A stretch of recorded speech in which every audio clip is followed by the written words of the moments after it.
Hi everyone, welcome to my cooking blog. ಇವತ್ತು mutton sambar, mutton biryani ಮತ್ತು mutton keema ಯಾವ ರೀತಿ ಮಾಡೋದು ನೋಡೋಣ. ಇದಕ್ಕೆ ನಾನು ಅರ್ಧ ಕೆ ಜಿಯಷ್ಟು ಮಟನ್ ಕೈಮಾ ಮತ್ತು 1 ಕೆ ಜಿಯಷ್ಟು ಮಟನ್ ತೊಗೊಂಡಿದ್ದೀವಿ. ಇದರಲ್ಲಿ ಒಂದು 3/4 ಕೆ ಜಿಯಷ್ಟು ಮಟನ್ ಸಾಂಬಾರ್ಗೆ ಯೂಸ್ ಮಾಡ್ಕೋತಾ ಇದ್ದೀವಿ. ಒಂದು 1/4 ಕೆ ಜಿಯಷ್ಟರಲ್ಲಿ ಮಟನ್ ಬಿರಿಯಾನಿನ ಮಾಡ್ಕೋತೀವಿ. ಫಸ್ಟ್ ಇಲ್ಲಿ ನಾನು ಮಟನ್ ಸಾಂಬಾರು ಮಾಡಲಿಕ್ಕೆ ಒಂದು ಪಾತ್ರೆಗೆ ಅಂದರೆ ಒಂದು ಕುಕ್ಕರ್ಗೆ ಒಂದು 3 ಸ್ಪೂನಷ್ಟು ಎಣ್ಣೆ ಮತ್ತು ಮಟನ್ ಹಾಕ್ಬಿಟ್ಟು ಬೇಯಲಿಕ್ಕೆ ಬಿಟ್ಟಿದ್ದೀನಿ. ಇನ್ನೊಂದು ಸೈಡಲ್ಲಿ ಬಿರಿಯಾನಿ ಅನ್ನವನ್ನು ಮಾಡ್ಕೊಳ್ಳಿಕ್ಕೆ ಕುಕ್ಕರ್ಗೆ ಒಂದು 3 ಸ್ಪೂನಷ್ಟು ಎಣ್ಣೆ ಹಾಕ್ಬಿಟ್ಟು ಒಂದು 1/4 ಕೆ ಜಿಯಷ್ಟು ಮಟನ್ ಹಾಕ್ಬಿಟ್ಟು ಅದಕ್ಕೆ ಉಪ್ಪು, ಅರಿಶಿನ ಮತ್ತು ಅಚ್ಚ ಖಾರದ ಪುಡಿಯನ್ನು ಹಾಕಿ ಒಂದು ದೊಡ್ಡ ಗ್ಲಾಸಷ್ಟು ನೀರನ್ನು ಸೇರಿಸ್ಬಿಟ್ಟು ಈಗ ಅದನ್ನು ಒಂದು 5ರಿಂದ 6 ವಿಷಲ್ ಕೂಗಿಸ್ಕೊಬೇಕು. ಅಂದರೆ ಮಟನ್ನ ನಾವು ಫಸ್ಟೇ ಬೇಯಿಸ್ಕೊಬೇಕಾಗುತ್ತೆ. ನಂತರ ಸಾಂಬಾರು ಮಾಡಲಿಕ್ಕೆ ಒಂದು ಮಿಕ್ಸಿ ಜಾರ್ಗೆ ಈರುಳ್ಳಿ, ಕೊತ್ತಂಬರಿ ಸೊಪ್ಪು, ಶುಂಠಿ, ಬೆಳ್ಳುಳ್ಳಿ ಮತ್ತು ಸ್ವಲ್ಪ ಅರಿಶಿನವನ್ನು ಸೇರಿಸಿ ಸಣ್ಣದಾಗಿ ಅದನ್ನು ಪೇಸ್ಟ್ ಮಾಡ್ಕೋತಾ ಇದ್ದೀನಿ. ನಂತರ ನೋಡಿ ಅದೇನು ಪೇಸ್ಟ್ ಮಾಡಿಕೊಂಡ್ವು ಅದನ್ನು ಸಾಂಬಾರಿನಲ್ಲಿ ಅದೇನು ಮಟನ್ನ ನಾವು ಎಣ್ಣೆಗೆ ಹಾಕ್ಬಿಟ್ಟು ಫ್ರೈ ಮಾಡ್ಕೋತಾ ಇದ್ವು ಅದಕ್ಕೆ ಸೇರಿಸಿದ್ದೀನಿ. ಈಗ ಅದು ಚೆನ್ನಾಗಿ ಕುದಿಬೇಕು. ಈಗ ಅದು ಕುದಿವಾಗ ಅದಕ್ಕೆ ಅಚ್ಚ ಖಾರದ ಪುಡಿ ಮತ್ತು ಸಾಂಬಾರು ಪೌಡರ್ನ ಅಲ್ಲೇ ಬೇಕಿದ್ರೂ ಸೇರಿಸ್ಕೊಬೋದು. ನಾನು ಅದು ಕುದೀತಾ ಇರೋ ಟೈಮಲ್ಲಿ ಇಲ್ಲೊಂದು ಬೌಲಿಗೆ ಸೇರಿಸ್ಕೊತಾ ಇದ್ದೀನಿ.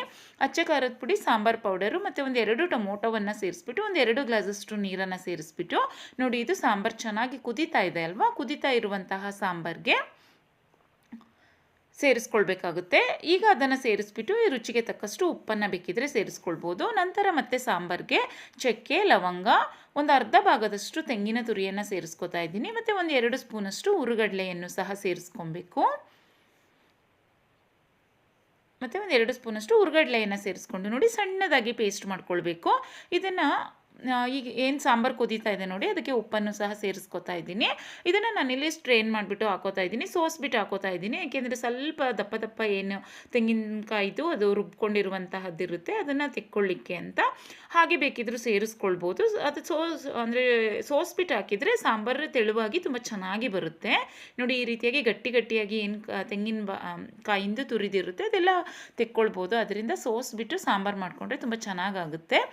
ನಂತರ ಬಿರಿಯಾನಿ ಅನ್ನಕ್ಕೆ ರುಬ್ಕೋತಾ ಇದ್ದೀನಿ. ನೋಡಿ ಬಿರಿಯಾನಿ ಅನ್ನಕ್ಕೆ ಶುಂಠಿ ಬೆಳ್ಳುಳ್ಳಿ ಪೇಸ್ಟ್ ಮಾತ್ರ ಮಾಡ್ಕೋತಾ ಇದ್ದೀನಿ. ಈಗ ಬಿರಿಯಾನಿ ಅನ್ನವನ್ನು ಮಾಡಲಿಕ್ಕೆ ಒಂದು ಕುಕ್ಕರ್ಗೆ ಚಕ್ಕೆ, ಲವಂಗ, ಏಲಕ್ಕಿ, ಅನಾನಸುವು, ಮರಾಠಿ ಮೊಗ್ಗು, ಪಲಾವ್ ಎಲೆ ಎಲ್ಲ ಇದ್ರೂ ಸೇರಿಸ್ಕೊಳ್ಳಿ. ಜಾಯಿಕಾಯಿ ಇತ್ತು ಸ್ವಲ್ಪ ಸೇರಿಸ್ಕೊತಾ ಇದ್ದೀನಿ. ಸೊಂಪಕಾಳು ಇದ್ರೂ ಸೇರಿಸ್ಕೊಳ್ಳಿ, ತುಂಬ ಚೆನ್ನಾಗಾಗುತ್ತೆ. ನಂತರ 2 ಈರುಳ್ಳಿಯನ್ನು ಉದ್ದದಾಗಿ ಹೆಚ್ಚಿ ಸೇರಿಸ್ಕೊಂಡಿದ್ದೀನಿ. ಈರುಳ್ಳಿ ಚೆನ್ನಾಗಿ ಫ್ರೈ ಮಾಡ್ಕೊಳ್ಬೇಕು. ನೋಡಿ ಈಗ ಈರುಳ್ಳಿ ಚೆನ್ನಾಗಿ ಫ್ರೈ ಆದಮೇಲೆ ಶುಂಠಿ ಬೆಳ್ಳುಳ್ಳಿ ಪೇಸ್ಟ್ನ ರುಬ್ಕೊಂಡಿದ್ವಲ್ವ ಅದನ್ನು ಸಹ ಸೇರಿಸ್ಕೊತಾ ಇದ್ದೀನಿ. ನಂತರ ಒಂದು ಅರ್ಧ ಕಟ್ಟಷ್ಟು ಕೊತ್ತಂಬರಿ ಸೊಪ್ಪನ್ನು ಸಣ್ಣಗೆ ಹೆಚ್ಚಿ ಸೇರಿಸಿದ್ದೀನಿ.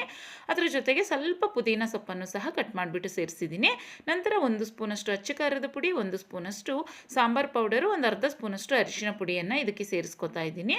ಈಗ ಅದಕ್ಕೆ ಒಂದು 3 ಟೊಮೊಟೊವನ್ನು ರುಬ್ಬಿಬಿಟ್ಟು ಸೇರಿಸ್ಕೊತಾ ಇದ್ದೀನಿ. ಟೊಮೊಟೊ ಪ್ಯೂರಿ ಮಾಡಿಬಿಟ್ಟು ಸೇರಿಸಿದ್ದೀನಿ, ಇಲ್ಲಾಂದರೆ ಟೊಮೊಟೊವನ್ನು ಕಟ್ ಮಾಡಿಬಿಟ್ಟು ಸಹ ಹಾಕ್ಕೊಳ್ಬೋದು. ಈಗ ಚೆನ್ನಾಗಿ ಫ್ರೈ ಆದಮೇಲೆ ಈಗ ಅದಕ್ಕೆ ಅಕ್ಕಿಯನ್ನು ನೀಟಾಗಿ ವಾಶ್ ಮಾಡಿಬಿಟ್ಟು ಸೇರಿಸ್ಕೊತಾ ಇದ್ದೀನಿ. ಮತ್ತು ಇದಕ್ಕೆ ಒಂದು 2 ಸ್ಪೂನಷ್ಟು ನಾನು ಬಿರಿಯಾನಿ ಪೌಡರ್ ಸಹ ಸೇರಿಸ್ಕೊಂಡಿದ್ದೀನಿ. ಬಿರಿಯಾನಿ ಪೌಡರ್ ಹಾಕಿದ್ರೆ ಟೇಸ್ಟ್ ಚೆನ್ನಾಗಿ ಬರುತ್ತೆ. ನಂತರ ಬೇಯಿಸ್ಕೊಂಡಿರುವಂತಹ ಮಟನನ್ನು ಸೇರಿಸ್ಬಿಟ್ಟು ನೋಡಿ ಬೇಯಿಸ್ಕೊಂಡಿರುವಂತಹ ನೀರನ್ನೇ ಸೇರಿಸ್ಕೊತಾ ಇದ್ದೀನಿ. ಬಿರಿಯಾನಿಯನ್ನು ತುಂಬ ಟೇಸ್ಟಿಯಾಗಿ ಬರುತ್ತೆ. 1 ಗ್ಲಾಸ್ ಅಕ್ಕಿಗೆ 2 ಗ್ಲಾಸಷ್ಟು ನೀರನ್ನು ಸೇರಿಸ್ಕೊಂಡು ರುಚಿಗೆ ತಕ್ಕಷ್ಟು ಉಪ್ಪನ್ನು ಸೇರಿಸ್ಬಿಟ್ಟು 2 ವಿಷಲ್ ಬರೆಸ್ಕೊಂಡ್ರೆ ಸಾಕಾಗುತ್ತೆ. ಏಕೆಂದರೆ ಆಲ್ರೆಡಿ ಮಟನ್ ಬೇಯಿಸ್ಕೊಂಡಿದ್ದೀವಲ್ವಾ. ನಂತರ ನೋಡಿ ಕೈಮಾ ಮಾಡ್ಕೊಳ್ಳಿಕ್ಕೆ 2 ಈರುಳ್ಳಿ, ಒಂದು ಅರ್ಧ ಬೌಲಷ್ಟು ತೆಂಗಿನ ತುರಿ,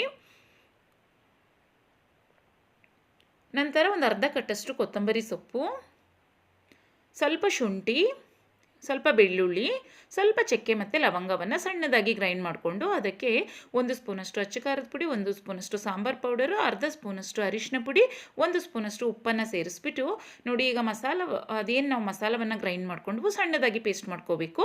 ಅದಕ್ಕೆ ಈಗ ಕೈಮಾವನ್ನು ಮಿಕ್ಸ್ ಮಾಡಿಕೊಂಡು ನೀಟಾಗಿ ಅದನ್ನು ಗ್ರೈಂಡ್ ಮಾಡ್ಕೊಳ್ಬೇಕಾಗುತ್ತೆ. ನೋಡಿ ಈ ರೀತಿಯಾಗಿ ನಾನು 2 ಸರಿ ರುಬ್ಕೋತಾ ಇದ್ದೀನಿ ಅದನ್ನು. ನೋಡಿ ಈ ರೀತಿಯಾಗಿ ಕೈಮಾ ಮಾಡ್ಕೊಂಡಾಗ ಕಬಾಬ್ ರೀತಿಯೂ ಬೇಯಿಸ್ಕೊಳ್ಬೋದು ಎಣ್ಣೆಯಲ್ಲಿ, ಇಲ್ಲಾಂದರೆ ಡೈರೆಕ್ಟಾಗಿ ಸಾಂಬಾರಿಗೆ ಇದನ್ನು ಚಿಕ್ಕ ಚಿಕ್ಕ ಉಂಡೆ ಹಾಕಿದ್ರೆ ಚೆನ್ನಾಗುತ್ತೆ.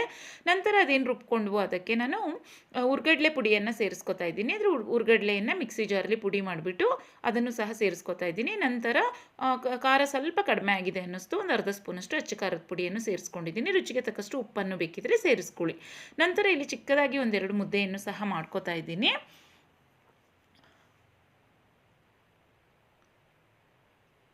ನಂತರ ನಾವದೇನು ಕಬಾಬ್ ಅಂದರೆ ಕೈಮಾವನ್ನು ರುಬ್ಕೊಂಡಿದ್ವು ನೋಡಿ, ಅದನ್ನು ಬೇಯಿಸ್ಕೊಳ್ಳಿಕ್ಕೆ ನೋಡಿ ಈ ರೀತಿಯಾಗಿ ಚಿಕ್ಕ ಚಿಕ್ಕ ಉಂಡೆಗಳಾಗಿ ಮಾಡಿಟ್ಕೊಳ್ಳಿ, ಬೇಗ ಫ್ರೈ ಮಾಡ್ಕೊಳ್ಬೋದು. ಅದನ್ನು ಫ್ರೈ ಮಾಡ್ಕೊಳ್ಳಿಕ್ಕೆ ಒಂದು ಸೈಡಲ್ಲಿ ಎಣ್ಣೆ ಸಹ ಇಟ್ಕೊಂಡಿದ್ದೆ ನೋಡಿ. ಎಣ್ಣೆ ಕಾಯ್ದ ಮೇಲೆ ನೀಟಾಗಿ ಅದನ್ನು ಉಂಡೆಗಳಾಗಿ ಮಾಡಿ ಫಸ್ಟೇ ರೆಡಿ ಮಾಡಿ ಇಟ್ಕೊಳ್ಬೋದು ಕೈಮಾ ಉಂಡೆಗಳನ್ನ ಮಾಡಿಕೊಂಡು.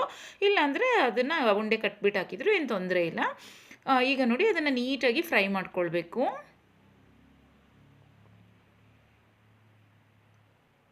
ನೋಡಿ ಈ ಕಡೆ ಮುದ್ದೆನೂ ಸಹ ಮಾಡ್ಕೊಳ್ತಾ ಇದ್ದೀನಿ. ಆದರೆ ಸಂಡೇಗೆ ಎಲ್ಲ ರೀತಿಯಾದಂತಹ ರೆಸಿಪಿಗಳನ್ನ ಈ ರೀತಿಯಾಗಿ ಒಟ್ಟಿಗೆ ಸಹ ಮಾಡ್ಕೊಳ್ಬೋದು ಈಸಿಯಾಗಿ, ಕ್ವಿಕ್ಕಾಗಿ.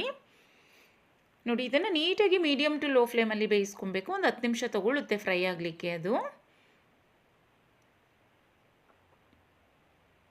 ನೋಡಿ ಈಗ ಮತ್ತೆ ಒಂದು ಸರಿ ಫ್ರೈ ಆದಮೇಲೆ ಇನ್ನೊಂದು ಸರಿ ಸಹ ಹಾಕ್ಕೊಳ್ತಾ ಇದ್ದೀನಿ. ನಾವು ಈ ರೀತಿಯಾಗಿ ಎಣ್ಣೆಯಲ್ಲಾದರೂ ಸಹ ಫ್ರೈ ಮಾಡ್ಕೊಳ್ಬೋದು, ಇಲ್ಲಾಂದರೆ ಡೈರೆಕ್ಟ್ ಸಾಂಬಾರಲ್ಲಿ ಸಹ, ಈಗ ಸಾಂಬಾರು ಕುದೀತಾ ಇರುತ್ತೆ ನೋಡಿ, ಆ ಸಾಂಬಾರನ್ನ ಬೇರೆ ಇನ್ನೊಂದು ಬಾಣಲಿಗೆ ಹಾಕ್ಬಿಟ್ಟು ಅದಕ್ಕೆ ಉಂಡೆಗಳನ್ನ ಹಾಕಿದ್ರೆ ಆ ಸಾಂಬಾರು ಸಹ ತುಂಬ ಚೆನ್ನಾಗಾಗುತ್ತೆ. ಇಲ್ಲಾಂದರೆ ಎಣ್ಣೆಯಲ್ಲಿ ಫ್ರೈ ಮಾಡಿಬಿಟ್ಟು ಅದನ್ನು ಸಾಂಬಾರು ಒಳಗೆ ಹಾಕ್ಕೊಂಡ್ರು ಸಹ ತುಂಬ ಚೆನ್ನಾಗಾಗುತ್ತೆ ನೋಡಿ. ಮಟನ್ ಸಾಂಬಾರು ತುಂಬ ಚೆನ್ನಾಗಾಗಿತ್ತು. ಮುದ್ದೆಯನ್ನು ಸಹ ಮಾಡ್ಕೊಂಡಿದ್ದೀನಿ ಮತ್ತು ಬಿರಿಯಾನಿ ರೈಸ್ ಮತ್ತು ಮಟನ್ ಕೈಮಾವನ್ನು ಸಹ ಮಾಡ್ಕೊಂಡಿದ್ದೀನಿ. ಈ ರೀತಿಯಾಗಿ ನಾವು ಅದೇನು ಮಟನ್ ತರ್ತೀವಿ ನೋಡಿ, ಡಿಫ್ರೆಂಟಾಗಿ ಅಡುಗೆಗಳನ್ನ ಮಾಡ್ಕೊಳ್ಬೋದು. ಮತ್ತು ಮಧ್ಯಾಹ್ನಕ್ಕೆ ಈ ರೀತಿಯಾಗಿ ಸಂಡೇ ಸ್ಪೆಷಲಾಗಿ ಲಂಚ್ ಎಲ್ಲ ಮಾಡ್ಕೊಳ್ತೀವಿ ಅಲ್ವಾ, ಲಂಚ್ ಟೈಮ್ಗೆ ಈ ರೀತಿಯಾಗಿ ರೆಸಿಪಿಗಳನ್ನ ಮಾಡಿಕೊಂಡ್ರೆ ತುಂಬ ಚೆನ್ನಾಗಾಗುತ್ತೆ. ರೆಸಿಪಿ ಇಷ್ಟ ಆದರೆ ನೀವು ಸಹ ಟ್ರೈ ಮಾಡಿ, ಬೇರೆಯವ್ರಿಗೂ ಸಹ ಶೇರ್ ಮಾಡಿ, ಹಾಗೆ ಚಾನಲ್ನ ಸಬ್ಸ್ಕ್ರೈಬ್ ಮಾಡ್ಕೊಳ್ಳಿ. Thanks for watching. ಬಾಯ್.